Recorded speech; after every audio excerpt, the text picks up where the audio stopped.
मुखवटा म्हणजे काय, जो आपण नाटकात वापरतो, राईट, नाटकात वापरतो आपण.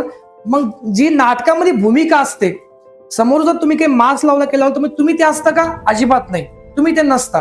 ती तुमची भूमिका असते. म्हणून ते सांगितलं की व्यक्तिमत्व, तुम्ही जे तुमचं बाह्य रूप आहे, तुमचं जे शरीर दिसतंय, तुमचं जे चेहरा दिसतोय, म्हणजे तेच व्यक्तिमत्व नाहीये.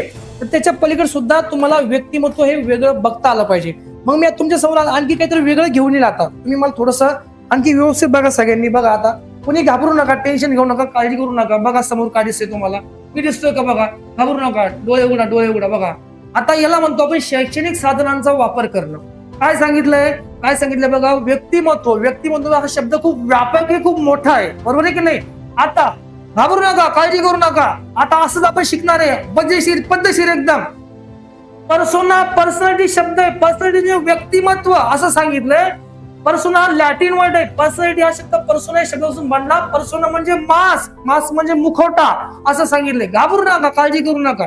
आता तुम्ही कधीच विसरले पाहिजे, व्यक्तिमत्व हा शब्द हा काय आहे? हा लॅटिन वर्ड आहे. लॅटिन वर्ड म्हणजे काय? तुम्हाला पर्सोना शब्द सांगितलाय, याचा अर्थ आहे पर्सोना, याचा अर्थ आहे मुखवटा. मुखवटा असं सांगितलंय. म्हणजे आता मला सांगा, मी हाच आहे का?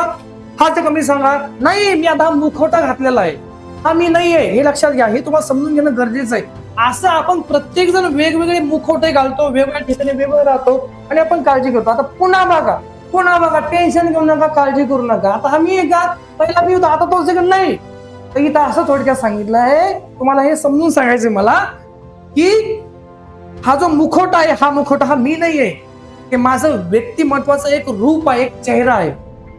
आपण आपल्या घरामध्ये राहताना, शाळेमध्ये राहताना, घरी पण साहेबच बनतो, ऑफिसमध्ये पण साहेबच बनतो.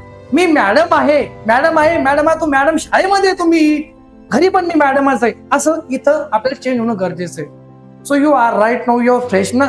असं तुम्हाला वेगवेगळे शैक्षणिक साधनं वापरून मी तुमच्यासोबत शिकवणार. दररोज तुम्हाला वेगवेगळ्या गोष्टी असणार आहे.